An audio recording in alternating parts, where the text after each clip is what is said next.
गुरुकुल में आज विद्यार्थियों का सैलाब उमड़ा हुआ था, क्योंकि परीक्षा का परिणाम घोषित होने वाला था। कई छात्र प्रसन्न थे तो कई छात्र मुंह लटकाए भी खड़े थे। उनकी प्रसन्नता और उदासी अकारण ही नहीं थी। जो छात्र सफल होते उन्हें अगली कक्षा में शरण मिलना तय था, परंतु असफल होने वाले छात्रों को न केवल गुरुकुल छोड़कर जाना पड़ता, बल्कि आचार्यों की खड़ी खोटी भी सुननी पड़ती। क्यों रे मूर्ख, तू फिर से असफल हो गया? तुझे मैंने समय रहते समझाया था ना कि अगर इस बार तू सफल ना हुआ तो गुरुकुल से बाहर निकाल दिया जाएगा। एक आचार्य एक किशोर विद्यार्थी को डांट रहे थे और वह बेचारा चुपचाप सुन रहा था।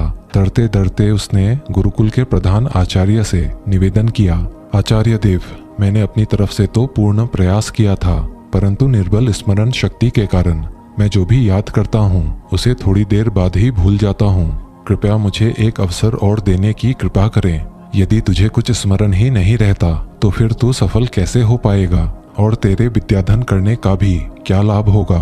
यदि देवता भी तेरे ऊपर कृपा करे ना तो तुझ जैसे जड़ बुद्धि को सफल नहीं बना सकते।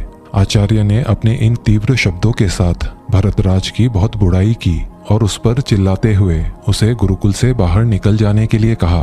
कक्षा के सभी छात्र उस पर हंसने लगे। वह बेचारा भी वहां से मुंह लटकाए अपने बोझिल कदमों के साथ वहां से निकल गया। अनेकों प्रश्न उसके मन में उथल पुथल मचाए हुए थे। कैसे वह अपने घर वापस जाएगा? अपने माता पिता को जाकर क्या उत्तर देगा? जब लोगों को पता चलेगा कि उसे गुरुकुल से निकाल दिया गया है तब वह कैसे उसका सामना कर पाएगा? भरतराज का हृदय बैठा जा रहा था। आखिर उसने अपने ओर से तो भरसक प्रयास किया था, रात रात भर बैठकर पढ़ाई की थी, लेकिन वह फिर भी सफल ना हो सका तो वह क्या कर सकता था? सवालों के भंवर में फंसा वह अब घूमते घूमते अपने गांव के पास पहुंच गया था, पर क्योंकि धूप बहुत तेज हो चली थी इसीलिए उसने थोड़ा विश्राम करने का निश्चय किया। गर्मी की इस तपती दोपहर में सूरज की तेज रोशनी सबको जला रही थी, पर यहाँ भूख भी उसे बेहाल किए हुए थी। इसीलिए पास के कुएं के जगत पर बैठकर ही उसने सत्तू खाने का निश्चय किया, जिसे वह गुरुकुल से लेकर चला था। कुएं पर कई लोग खड़े थे। प्यास के मारे सभी बेहाल थे, इसीलिए बार बार डेगची कुएं पर डालते और शीतल जल निकालकर पीते। रस्सी के बार बार रगड़ने से कुएं के किनारे पे लगा पत्थर भी घिसने लगा था। लोग जितना पानी निकालते कुएं का पत्थर उतना ही घिसता चला जाता। वरदराज चुपचाप बैठा ये सब देख रहा था। अचानक ही उसके मन में एक विचार आया। वह सोचने लगा, यदि केवल जूट की बनी एक रस्सी से कठोर पत्थर घिस सकता है तो यदि मैं परिश्रम करूं तो क्या सफल नहीं हो सकता? आखिर दिमाग पत्थर से ज्यादा कठोर तो है नहीं।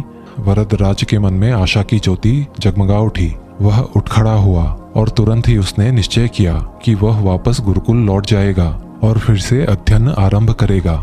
वह घर के समीप आ गया था, पर घर न जाकर वापस गुरुकुल लौट आया।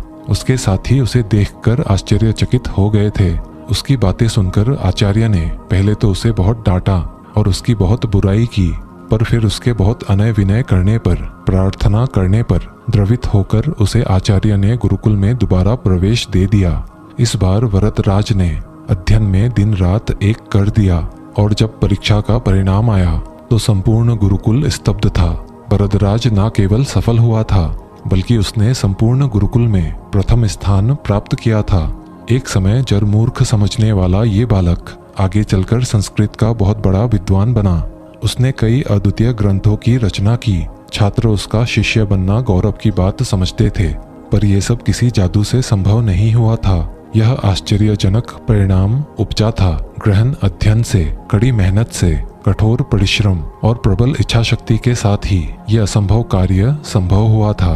कामयाब लोग गलत नहीं कहते। निश्चय ही सफलता का पहला सीढ़ी है।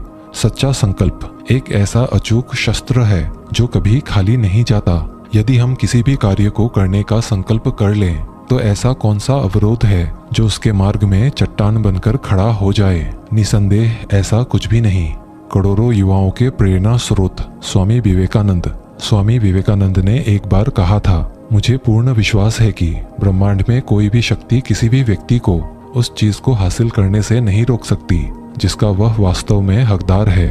यदि मन अपने पूर्ण क्षमता में जागृत है तो हर चीज पाई जा सकती है।